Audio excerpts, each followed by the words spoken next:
안녕하세요, 구씨입니다. 오늘은 제가 이 캠핑카를 기변하면서 그 캠핑카를 고르는 선택의 기준에 대해서 영상을 한번 남겨보도록 하겠습니다. 제가 이 캠핑카를 선택하게 된 기준이기 때문에 여러분하고 생각이 좀 다를 수 있어요.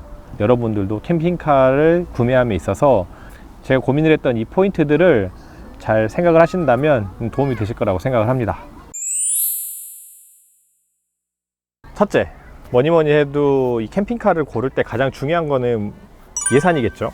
자신에게 맞는 예산의 범위 안에서 캠핑카를 고르는 게 가장 중요하고요. 똑같은 예산을 가지고서라도 새 캠핑카를 살 거냐, 중고 캠핑카를 살 거냐로 나눌 수 있습니다. 제가 이제 좀 미리 써놓은 게 있어가지고 좀 읽으면서 볼게요. 물론 이제 돈이 많아가지고 비싸고 큰 캠핑카를 새 걸로 사는 게 가장 좋겠죠. 하지만 뭐 저 같은 서민들, 보통의 사람들이라면 캠핑카를 삼에 있어서 작은 돈이 아니기 때문에 이 예산이라는 거는 굉장히 고민을 할 수밖에 없습니다. 이 캠핑카를 삼에 있어서 할부로 살 거냐 일시불로 살 거냐는 굉장히 중요한 사항이에요. 가장 좋은 거는 일시불로, 내가 돈이 있어서 일시불로 사면 되겠지만 일시불로 사느냐 할부로 사느냐는 어디에서 이제 좀 차이가 생기냐면요, 이런 캠핑카를 일시불로 사게 된다고 하면 구매하고 나서 사실 들어가는 돈은 별로 없습니다. 하지만 이제 할부로 사게 됐을 때는 한 달에 사주를 매주 출정을 하기는 쉽지가 않습니다.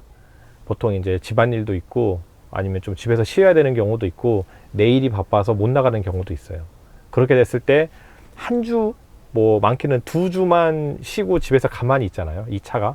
그러면 아무것도 하지 않은 상태에서 할부금이 30만원, 40만원씩 이렇게 2달, 3달 나가는 거를 보게 되면 이 차를 내가 가지고 있어야 될까? 팔아야 되는 거 아닌가? 라는 이제 생각이 조금씩 생기게 됩니다. 그래서 저는 가급적이면은 이제 캠핑카는 일시불로 사라 라고 추천을 드리고 싶고, 일시불로 살 수 있는 여력이 되는 범위, 아니면은 할부 금액을 정말 최소한의 금액으로 짧게 가져갈 수 있는 정도의 예산 안에서 고르는 거를 좀 추천드리고 싶어요. 뭐 저 같은 경우는 이 캠핑카를 중고로 샀기 때문에 당연히 일시불로 구매를 했습니다. 처음에 들어가는 초기 비용은 한 번에 큰 돈이 들어가지만 그 다음부터는 이 차에 어떤 월 할부금이 나가지 않기 때문에 한 주 정도? 2주 정도 쉰다고 해가지고 사실 이 캠핑카가 팔아야겠다 이런 생각이 좀 들진 않죠. 그렇기 때문에 여러분들도 가급적이면 캠핑카를 일시불로 사는 것을 추천드릴게요. 자신의 예산 안에서 맞춰가지고 무리하지 않는 선에서 캠핑카를 사는 게 좋을 것 같다고 생각을 합니다. 사실 저는 이 캠핑카를 사기 위해서 솔라티도 팔았고요, 집에서 가지고 있는 승용차로 쓰고 있던 수입 SUV도 한 대 팔았습니다. 그래서 차 2대를 팔아가지고 이 차 한 대를 샀고, 이 차를 사고 남은 돈으로 집에서 써야 되는 승용차 한 대를 더 추가로 구매했습니다. 둘째, 중요한 포인트죠. 주차예요, 주차. 캠핑카를 세울 수 있는 주차 사이즈를 제일 먼저 파악을 하고 주차가 가능한 것에 맞춰 가지고 캠핑카를 사시는 것도 중요합니다. 저 같은 경우는 처음에 솔라티 샀을 때 제 아파트에서는 주차가 안 되고 제 아파트 옆에 있는 공영 주차장에 세울 수 있는 사이즈가 한 6m 정도라고 생각을 했어요. 그래서 지난번 영상에서도 보여드렸지만 딱 이 정도 사이즈면은 주차를 할 수 있겠다고 생각을 해서 그 사이즈에 맞는 솔라티 캠핑카를 샀던 거고, 거기에서 한 1년 정도 주차를 해 보니까 이게 주차 구획마다 큰 차를 더 세워도 될 만한 사이즈들의 그 주차 구획이 있더라고요. 그래서 솔라티를 팔고 똑같은 공영 주차장에 이 큰 캠핑카를 똑같은 금액을 내면서 주차를 하고 있습니다. 이 이제 주차 같은 경우는 가장 중요하다고 생각하는 이유가 뭐냐면, 이런 캠핑카나 카라반을 쓰시는 분 중에서 아파트에 주차가 안 돼가지고 집 근처 외곽에 월 10만원에서 20만원 정도까지 유료로 주차를 하시는 분들이 제법 있어요. 거리도 꽤 멀리까지도 가면서 세우시는 분들이 있는데, 그렇게 한 달, 2달, 3달 이렇게 세우다 보면은 먼 곳을 왔다 갔다 하는 시간, 힘듦, 불편함들이 생기면서 조금 더 한계가 금방 옵니다. 그때부터 좀 팔아야 되나? 그런 고민스러움이 조금씩 생기죠. 그냥 차라리 집 가까이서 세울 수 있는, 아파트 지하 주차장에서 세울 수 있는 작은 캠핑카로 갈까?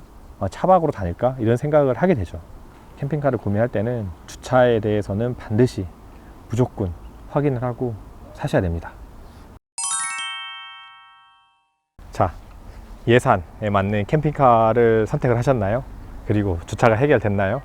그러면 이제 캠핑카를 고르는 여러 가지 그 포인트들이 있는데, 어떤 것부터 보면 되는지 제가 한번 설명을 해 드릴게요. 일단 캠핑카 같은 경우는 100% 완벽한 캠핑카가 없어요. 어떻게든 자기가 100% 만족하고 원하는 캠핑카는 없습니다.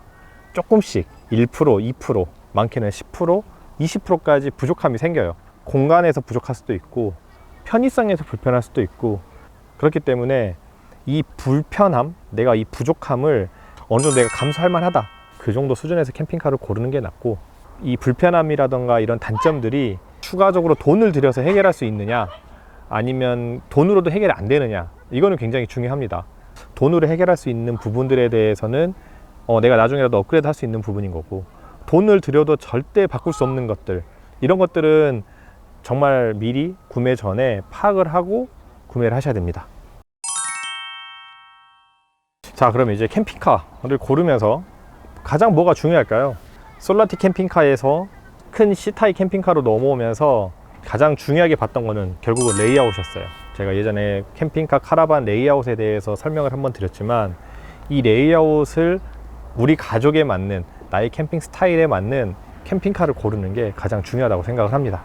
이 말 많은 구시 채널의 시즌 1, 시즌 2를 계속 진행을 하면서 2년 좀 넘게 유튜버와 캠핑 생활을 했지만, 제가 다녀보니까 저희 가족의 캠핑 스타일은 우리 가족끼리만 다니는 캠핑도 있었지만 다른 사람들을 초대해서 노는 캠핑의 빈도가 많았고, 그렇게 하다 보니까 이 솔라티 캠핑카는 처음에 제가 생각했던 가족의 캠핑의 여행의 모습은 딱 맞았지만, 그 나머지 부분, 같이 어울리고 즐기고 초대를 했을 때의 불편함이 오더라고요.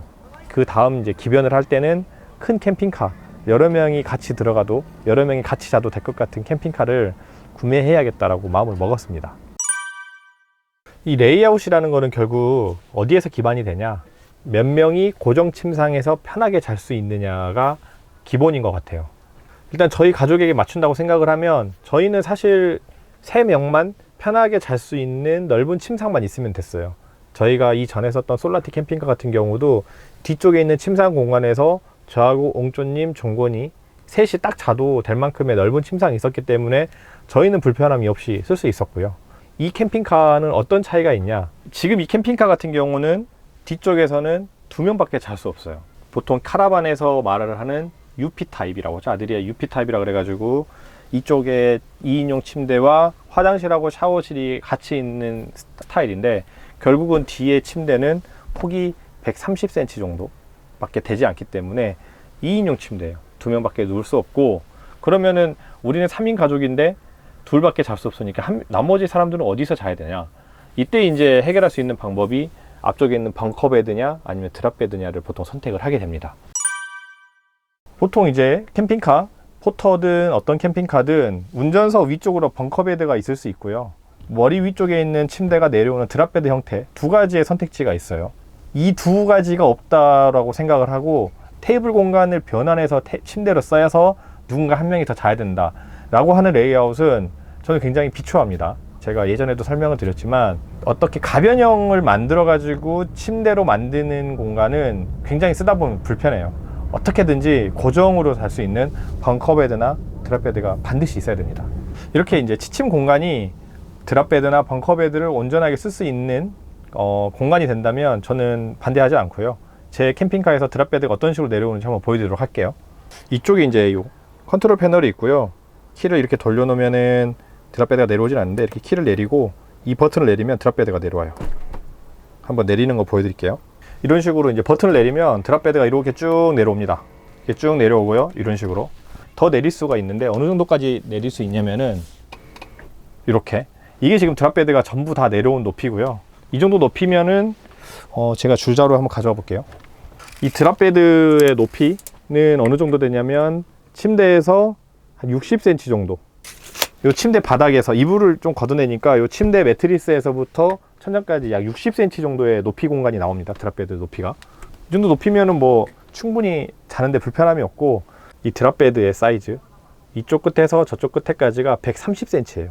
그리고 이쪽 끝에서부터 이쪽 끝에까지가 2m 침상이기 때문에 사실 이 위에서도 2명까지 잘 수 있어요. 드랍베드는 200kg까지 견딜 수가 있습니다. 그래서 저희 같은 경우는 이제 영조님하고 종건이는 뒤에서 잠을 자고 저는 이쪽에서 혼자서 편하게 드랍베드에서 잡니다. 혼자서 자니까 아주 편하더라고요. 3인 가족이든 4인 가족이든 벙커베드와 드랍베드를 통해서 온 가족이 편하게 잘 수 있는, 그게 굉장히 중요해요. 그런 공간이 있느냐 없느냐는 캠핑카를 유지하는데 굉장히 큰 차이로 다가옵니다. 드랍베드 침대에 누웠습니다.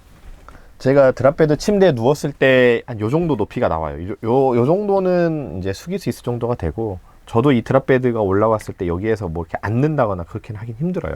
누웠을 때는 한 요 정도 공간감이 되고, 너비가 좀 넓기 때문에 혼자서 자는데 굉장히 편합니다. 사실 뭐 둘도 잘 수 있을 것 같아요. 내려올 때는 빠른데 올라갈 때는 이렇게 천천히 올라가는 편이에요. 이렇게 다 올라갔을 때도 제가 딱 반듯하게 섰을 때 머리가 살짝 안 닿는, 높이가 약 한, 제가 그때 올려보니까 한 180 정도까지는 딱 닿지 않게끔, 180인 키가 180인 사람도 머리가 딱 닿지 않고 편하게 다닐 수 있는 높이가 되고, 이쪽은 이제 굉장히 높고요. 드랍베드가 내려오면 밑에서 생활하기 이제 뭐 테이블 공간이 불편하지 않느냐 이렇게 생각을 하실 수 있어요. 그래서 이제 드랍베드를 제가 한번 딱 내려볼게요. 어느 정도까지 내려가냐면, 드랍베드를 이 정도? 그러니까 근데 요거보다 조금 더 내린다고 하면 이렇게 낮잖아요. 이 정도 내려놓으면은 요 밑에서 약간 뭔가 아지트 온 것처럼 그런 느낌으로 이거를 이렇게 테이블 공간에 쓸 수가 있어요. 앉아서도 충분히 가능하다. 드랍베드를 내려가지고 누군가가 잔 다음에도 요 테이블 공간은 그래도 쓸 수는 있더라. 그렇게 생각을 하시면 될 것 같고, 이렇게는 잘 안 쓰긴 한데, 뭐 누가 정말 먼저 자야 되는데 뒤에 침대에서도 자고 있고 위에 침대에서 누가 자야 된다 싶으면은 요 정도 공간을 만들어 놓고 밑에서 마지막까지 할 수도 있고요. 그 지난 영상에서 제가 보시면 아시겠지만 이 밑에 공간도 테이블로도 변환이 됩니다. 그러면은 위에서 둘, 뒤에서 둘, 밑에서 둘, 그리고 누워보니까 바닥이 제 캠핑카 같은 경우는 단차가 없이 한 바닥으로 평평해요. 그래서 밑에서도 누워서도 충분히 더 잘 수 있는 그런 7명 정도까지는 충분히 자겠더라고요. 잠자는 공간만큼 중요한 게 그 다음은 리빙 공간이라고 하잖아요. 이런 밥 먹는 공간이 가장 중요해요. 저희가 솔라티 캠핑카 같은 경우는 앞에 있는 자리, 요 2개 있는 앞자리가 스위블이 됐는데, 이렇게 앞자리를 굉장히 편하게 스위블을 할 수 있고요. 앞자리 2개가 스위블을 하면 1명, 2명, 3명, 4명, 5명, 6명 테이블을 이렇게 돌리면 엄청나게 큰 테이블이 나와요. 캠린이 가족이나 다른 가족을 초대했을 때도 이쪽에서 다 둘러가지고 밥을 먹을 만큼의 굉장히 큰 공간이 나오더라고요. 잠자는 곳, 밥 먹는 곳이 어느 정도 사이즈가 크게 나와야 캠핑카가 가치가 있다라고 해야 되나? 그렇게 되더라고요. 저희도 써보니까. 그러면은 이렇게 이제 운전석이 앞에 2개가 있고 스위블이 되고, 이 뒤쪽에 바로 이렇게 간단하게 왔다 갔다 하면 노크스루가 되면서 이렇게 테이블 공간이 있는 레이아웃은 대부분의 유럽 캠핑카들은 다 이런 레이아웃을 쓰고 있어요. 와니다니님이 타고 다니는 P746GJ라든가 주간 부부님이 타고 다니시는 리모르 에버 95 플러스, 그 다음에 엔락 573 같은 경우도 전부 다 이런 레이아웃을 가지고 있습니다. 하지만 제 캠핑카는 운전석에서 2열 의자까지, 그리고 이 테이블 공간이 그 다른 유럽 캠핑카 대비 조금 더 큰 길이가 있어요. 주간 부부님이나 와니다니님이 타고 다니시는 캠핑카하고 제 캠핑카의 다른 레이아웃이라고 하면 이 뒷공간의 레이아웃이 좀 다릅니다. 그 유럽 캠핑카 같은 경우는 이쪽이 한쪽이 화장실, 한쪽이 샤워실이 되어 있고, 이 뒤쪽에 침대가 높으면서 11자 침대가 하나 침대가 있으면서 가운데를 이렇게 확장을 하면 뒤쪽 공간이 뭐 한 2m에 2m 이상이 되는 큰 침대를 갖는 레이아웃을 보통 가지고 있어요. 유럽 캠핑카 같은 경우는. 그러면서 침대 공간이 많이 올라오게 됩니다. 그렇게 침대 공간이 올라오면서 장점은 그 뒤쪽에 큰 트렁크를 갖게 됐는데, 저희 같은 경우는 제가 이제 계속 종건이를 케어하면서 이런 침대 공간에서 얼만큼 침대가 너무 높은 거에 대한 부담감이 있기 때문에 침대를 좀 낮은, 그리고 이렇게 뒤쪽에 있는 이런 캠핑카 레이아웃이 좋더라고요. 이 뒤쪽에 있는 UP형의 레이아웃은 오라이언도 같이 쓰고 있어요. 그래서 제 캠핑카는 어떻게 보면 약간 앞쪽은 유럽식이고 뒤쪽은 미국식의 약간 반반짜 한뽕에, 유럽식의 장점과 미국식의 그 장점의 레이아웃을 탁 붙였다라고 해야 되는 그런 레이아웃을 가지고 있었습니다. 그 침상이나 리빙룸 공간만큼 중요하게 생각되는 곳은 어떻게 보니까 욕실 공간이에요. 저희 캠핑카는 입구 쪽에 이렇게 문을 열면 세면대가 있고요. 가운데 변기가 있고 뒤쪽에 그 독립 샤워실이 있어요. 이 뒤쪽에 있는 독립 샤워실 같은 경우도 이쪽 폭이라던가 이쪽 너비 같은 경우 굉장히 커요. 그래서 이렇게 문을 닫았을 때 제가 샤워하는데 큰 문제가 없고 높이 공간도 충분합니다. 그리고 이 캠핑카 같은 경우는 장점이 뭐냐면 여기서 쓰고 있는 이 약간 그 플라스틱이라고 해야 되나? 약간 이 어떤 패브릭이 열었다 닫았다 하면서 물기를 말려줍니다. 바로 이쪽 화장실 같은 경우는 전부 다 이 플라스틱 FRP 재질이고 천정도 플라스틱 FRP 재질이기 때문에 샤워를 했을 때 이 위쪽에 습기가 차는 것까지도 굉장히 다 날아갈 수 있게끔 독립 샤워 공간이 되어 있고요. 어른이 씻을 때도 충분해요. 변기 같은 경우도 굉장히 사이즈가 넓고 변기 앞 공간도 충분히 사이즈가 되기 때문에 이렇게 앉아가지고 그 소변이나 대변 보는데도 큰 문제가 없습니다. 그 오라이언이라던가 제 캠핑카 같이 이렇게 뒤쪽에 넓은 공간에 화장실이 있었을 때 장점을 제가 하나 알려드릴게요. 제가 이런 화장실의 구성을 선택했던 이유는 뭐냐면 보통 이제 사람들이 씻고 나오잖아요. 그럼 좁은 공간에서 어떻게든 몸을 닦고 속옷을 입고 옷을 입어야 되는데 굉장히 불편해요. 그래서 대부분 사람들이 화장실 안에서 씻고 그냥 옷을 벗은 채 아니면 속옷만 입은 채로 바깥에 나와가지고 하긴 되는데 공간이 넓으면 씻고 앞에 있는 공간에서 옷을 갈아입는데 굉장히 편합니다. 이게 이제 손님이 있다거나 아니면은 아이들이 조금 더 커서 사춘기의 아이들이 된다거나 아이들이 성인이라면 이런 구성이 굉장히 좋아요. 유로 캠핑카처럼 화장실 하나 있고 샤워실 하나 있는 공간 같은 경우는 그 화장실 문을 격벽처럼 만들어가지고 뒷공간을 이제 프라이빗하게 쓸 수 있긴 하지만 내가 예를 들어서 다른 가족들이 먼저 와서 자고 있는데 마지막에 온 사람이 마지막에 씻을 때는 좀 불편할 수 있거든요. 샤워하는데 특히 그 글램의 790C라던가 리모르 에보 95 플러스 같은 경우는 이 샤워실의 벽이 투명하게 보여 있어가지고 뒤에서 침대에서 누가 자고 있다거나 아니면 예를 들어서 어른이 자고 있는데 여기에서 내가 씻을 수는 없잖아요. 굉장히 그 프라이버시가 좀 그런 부분이 있어요. 그렇기 때문에 약간 저는 이런 부분이 괜찮다고 생각을 해서 이런 구성을 선택을 했습니다. 저희 캠핑카 같은 경우는 폭이 자동차의 폭은 2.47m예요. 꽤 폭이 넓죠. 어떻게 보면은 카라반 중에서 광폭 카라반이라고 불리우는 뭐 573이라던가 이런 애들 캠핑카 치고는 굉장히 폭이 넓은 편입니다. 안쪽에서 안쪽 벽 사이즈를 줄자로 쟀을 때 약 한 2.2m 정도, 실내 폭이 2.2m 정도 나오기 때문에 폭에서 오는 공간감이 굉장히 크고요. 맨 뒤에서부터 앞에까지 길이를 쟀을 때 맨 뒤쪽 벽에서부터 시트 뒤쪽까지가 딱 정확하게 한 4.95m 정도, 거의 5m 정도 나는 정도 사이즈가 딱 나와요. 그러면은 이 캐빈의 사이즈만 딱 500급 사이즈가 나오는 거거든요. 하지만 이렇게 요 의자가 있는 여기까지가 5m고 의자를 돌렸을 때 저희가 확보될 수 있는 공간 요만큼이 거의 한 90cm 정도 이상이 됩니다. 공간을 알차게 쓸 수 있는 장점이 있어요. 제가 솔라티 때도 이렇게 수입을 해서 썼으면은 딱 그 일렬 뒤까지의 공간이 3.6m였는데 이 뒷공간까지 하면 한 80cm 정도 더 커지는 거거든요. 솔라티 때보다 앞뒤의 길이가 1.3m가 더 길어졌고 좌우 폭은 40cm가 더 넓어졌어요. 솔라티에서 넘어오면서 가장 큰 차이점은 길이가 길어진 것보다 이 폭이 넓어진 40cm가 넓어졌기 때문에 이게 무시 못하겠더라고요. 길이에서 오는 어떤 것보다는 자동차 폭, 실내의 캐빈에서 오는 이 폭에 대한 공간감은 정말 무시하기 힘든 사이즈더라. 이렇게 이제 앞에 스위블이 되고 워크스루가 되는 레이아웃, 그리고 앞에 넓은 리빙 공간, 그리고 뒤쪽에 고정 침대, 그리고 뒤쪽에 화장실 있는 레이아웃, 약간의 대면형 주방 같은 이 레이아웃이 저는 굉장히 마음에 들어서 위네바고 트렌드 23L이라는 제품을 찾아가지고 전국에 있는 중고차를 한 5대, 6대 정도를 보고 다녔습니다. 근데 대부분의 연식이 이 차보다도 더 연식이 좋은데도 상태가 너무 안 좋은 차들도 있었고, 이 차는 지금 2017년식인데 전 차주분들이 꼼꼼하게 그리고 깔끔하게 쓰면서 상태가 굉장히 좋은 캠핑카를 사게 되었어요. 이렇게 이제 캠핑카의 레이아웃은 한 번 선택을 하면 바꿀 수가 없어요. 고정 침상, 벙커베드 또는 드랍베드에서 4명까지 잘 수 있는 그런 레이아웃이 가장 좋고요.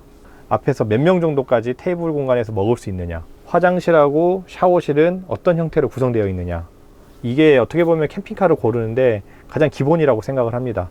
지금까지 제가 골랐던 이 캠핑카의 레이아웃을 제 기준에 맞게끔 골랐던 레이아웃에 대해서 설명을 해드렸고요. 자, 두 번째 선택은 그 캠핑카를 끌고 다니는, 이고지고 다니는 베이스 차에 대한 선택이에요. 이 베이스 차에 대해서 어떤 차를 선택할 거냐는 나중에 이것도 바꾸기 힘들기 때문에 잘 선택을 하셔야 됩니다. 제 차 같은 경우는 다찌의 램 프로마스터 3600cc 가솔린 엔진을 한 그 캠핑카고요. 실제로 설계는 듀카토의 설계 기준을 가지고 램에서 만든, 어떻게 보면 기본은 태생은 듀카토의 기반을 가지고 있는 차량이에요. 이 샤시 자체는 4.2톤까지도 버틸 수 있게끔 만들어져 가지고 제작이 된 그런 차량이에요. 이런 캠핑카라는 게 결국은 이제 연비도 무시하기 힘들죠. 경제성이 좀 좋고 토크 힘이 좋은 디젤 차를 살 거냐, 고배기량의 가솔린 엔진을 사용하는 오라이언이라던가 제 차 같은 미국식 캠핑카를 살 거냐는 조금 고민을 할 필요가 있어요. 경유 엔진은 결국은 이제 자동차의 그 진동과 소음이 많이 발생을 합니다. 제가 솔라티 탔을 때도 그 솔라티의 그 디젤의 진동과 소음은 당연히 많이 심했고요. 지금 이 차는 이제 6기통 가솔린 엔진의 자연흡기 엔진이기 때문에 굉장히 조용해요. 그냥 승용차, 가솔린 승용차를 탄 것처럼 굉장히 부드럽고 조용합니다. 하지만 단점이 있겠죠. 연비가 굉장히 안 좋아요.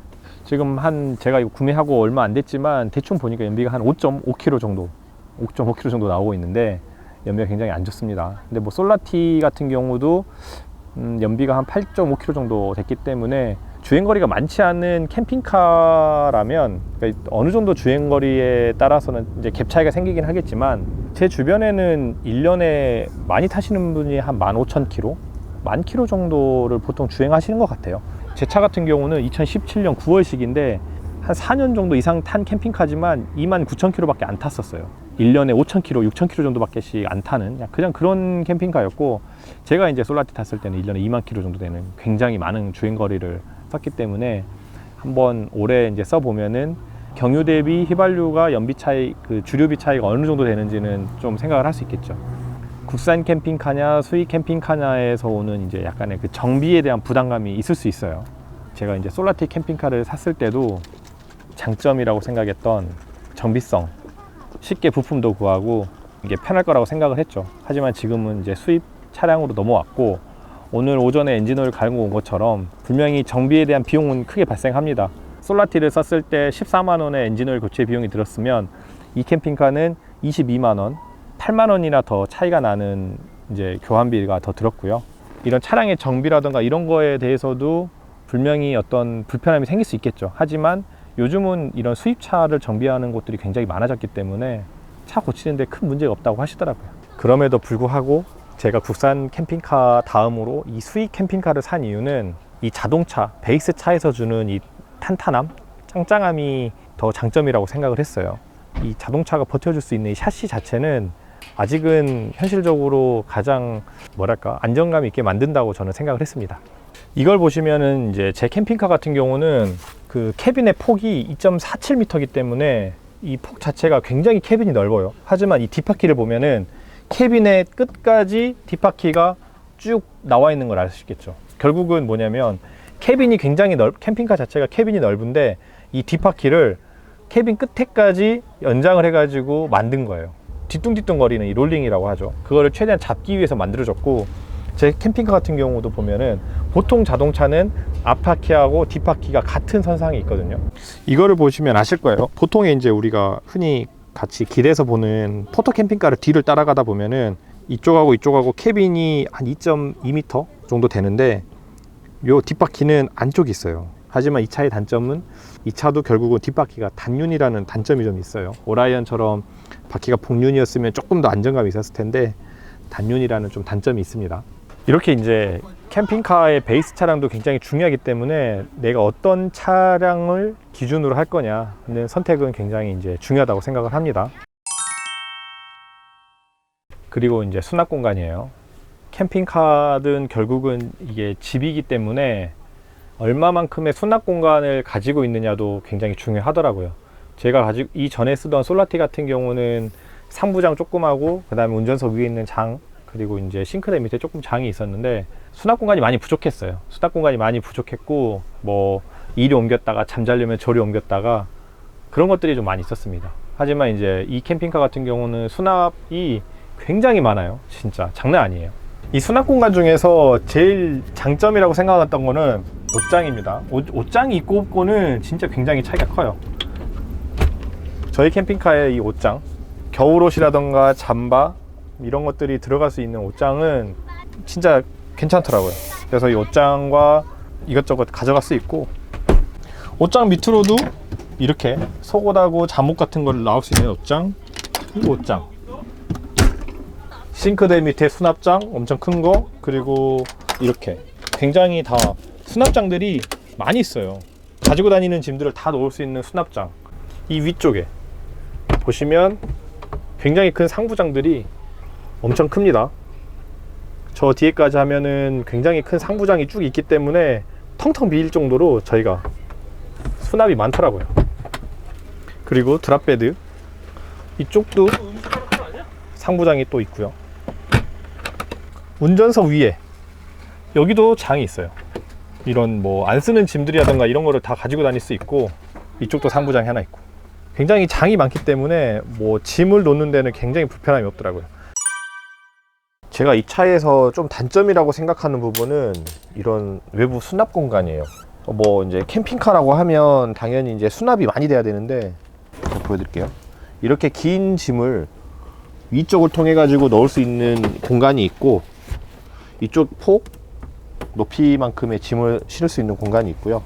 실내를 한 번 더 보여드리면 안쪽으로 이렇게 긴 짐이 들어갈 수 있는 윗공간, 테이블을 이렇게 넣고, 저희는 이렇게, 그 다음에 가스통, 물 들어가고, 요 밑에 텐트라던가 이제 이런 것들, 그래서 들어갈 수 있는 공간이 또 있습니다. 앞쪽에 가면 앞쪽 수납함도 있는데, 앞쪽 수납함은 이렇게 배터리를 저희가 추가 장착을 했고, 안쪽도 깊이 짐들이 들어가요. 그래서 이쪽에는 저희가 자주 쓰는 의자라든가 이런 것들을 주로 넣고, 전선도 이런 걸 넣고, 이 뒤쪽 같은 경우는 이제 캠핑 짐을 넣습니다. 그래도 오라이언에 비해서는 굉장히 작고, 국산 뭐 캠핑카라든가 P746 같은 유럽 캠핑카에 비해서는 수납 공간이 많이 작아요. 이제 이 수납 공간이 작은 이유는 결국은 뭐냐면 레이아웃 때문에 그렇거든요. 그러니까 유럽 캠핑카라든가 국산 캠핑카 같은 경우는 뒤쪽이 한 이 정도 높이의 넓은 침대가 있잖아요. 그렇기 때문에 이게 여기서부터 한 이 정도 높은 통으로 뚫려 있는 트렁크 공간을 갔는데, 화장실이 UP 타입으로 되어 있기 때문에 수납 공간이 많이 부족합니다. 그거는 카라반을 쓰시는 분들은 알 거예요. 카라반의 그 레이아웃에 따라 가지고 외부 수납도가 얼마큼씩 줄어드는지를. 제가 생각했던 이 차의 단점은 외부 수납 공간이 좀 작더라. 하지만 제가 말했죠. 돈으로 해결할 수 있는 문제점, 단점의 방법을 돈으로 해결할 수 있다면 그만큼 쉬운 게 없다고. 제 차는 이 뒤에 백업 박스를 달 수가 있습니다. 그래서 이 백업 박스 안에 화목난로하고 부피가 큰 가벼운 짐, 어느 정도 한 80kg, 90kg 정도 수준에서는 얘네들을 넣을 수 있기 때문에, 저는 화목난로 하나하고 가벼운 폴딩 박스에 뭐 청소 호스라던가 이런 것들을 넣어 다니고요. 이런 백업 박스 같은 경우는 이제 노지 갔을 때 뭐 좀 더러운 거라던가 차 안에다 넣기 힘든 것들, 더러운 것들은 짐을 이쪽에다 많이 막 쓰는 것들 여기다 넣고, 요 뒤에 달아놓은 가방 같은 경우는 쓰레기통을 위한 가방입니다. 노지 갔을 때 저희가 이제 비닐봉투를 이제 챙겨가는데, 비닐봉투를 요런 데 안에다 넣어가지고 담아오면 뭐 쓰레기 가지고 오는데 굉장히 좋겠죠. 자, 지금까지 가장 캠핑카를 고를 때 중요한 부분, 정말 돈으로도 바꾸기 힘든 레이아웃, 수납 공간, 베이스 차량에 대해서 이야기를 했고요. 이제 골라야 되는 후순위, 이건 뭐 돈만 있으면 어떻게든 해결할 수 있는 설비에 관해 가지고 제가 한번 이야기를 해볼게요. 자, 그러면 설비 중에서 첫 번째, 인산철, 그러니까 전기에 대해서 한번 이야기를 해볼게요. 뭐 인산철 배터리에 당연히 거거 익선이겠죠.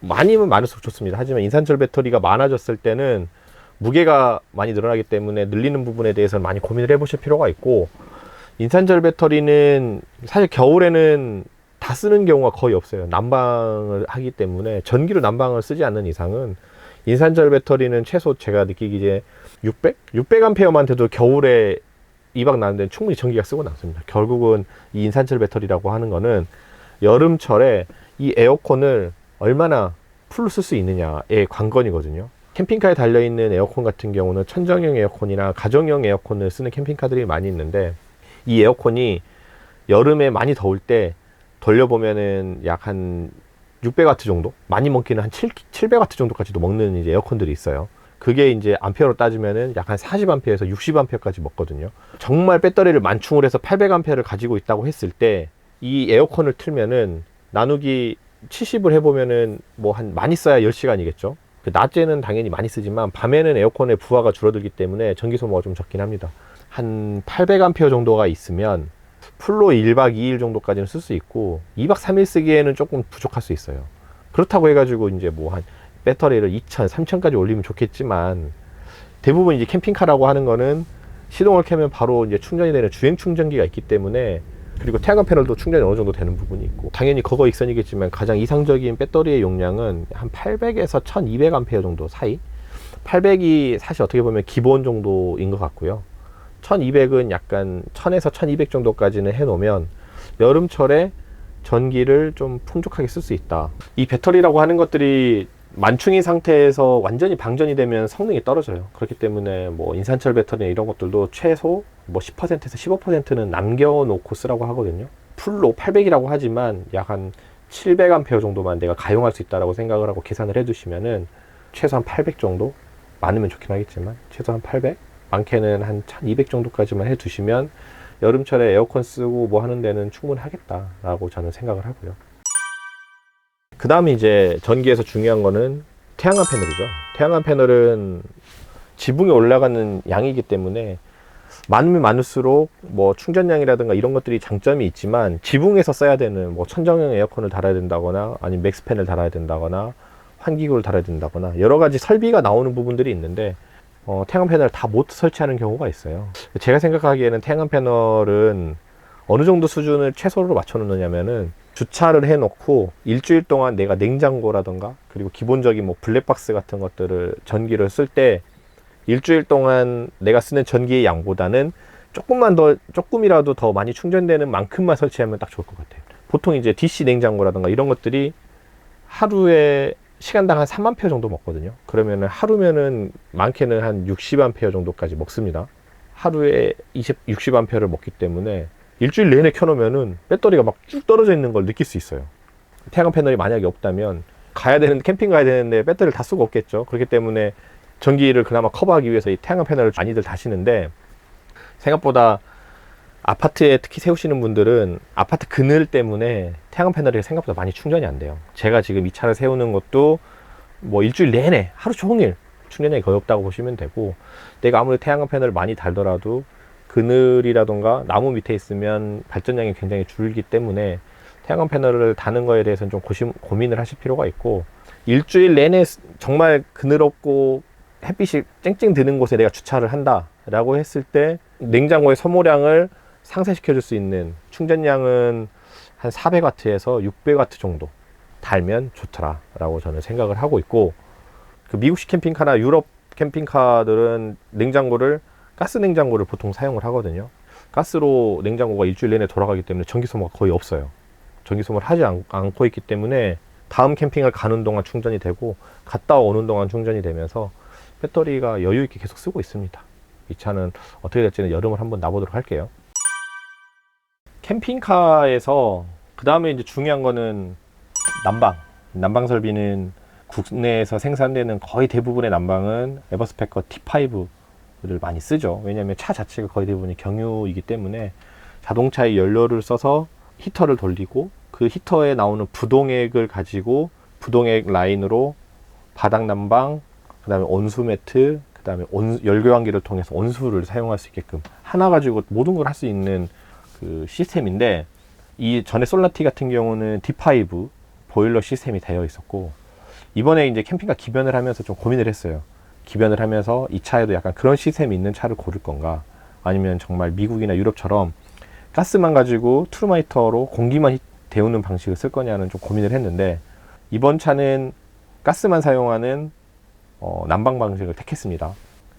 이 난방 방식을 선택하게 된 이유를 한번 제가 이제 설명을 해드리면, D5 무시동 히터를 가지고 난방을 하게 되면 기본적으로 이제 차 안에서 D5 보일러에 부동액 라인들이 돌아다니거든요. 부동액 라인은 이제 친환경 부동액을 쓰긴 하지만 결국은 저는 그렇게 생각을 했어요. 인체에 좋지는 않다.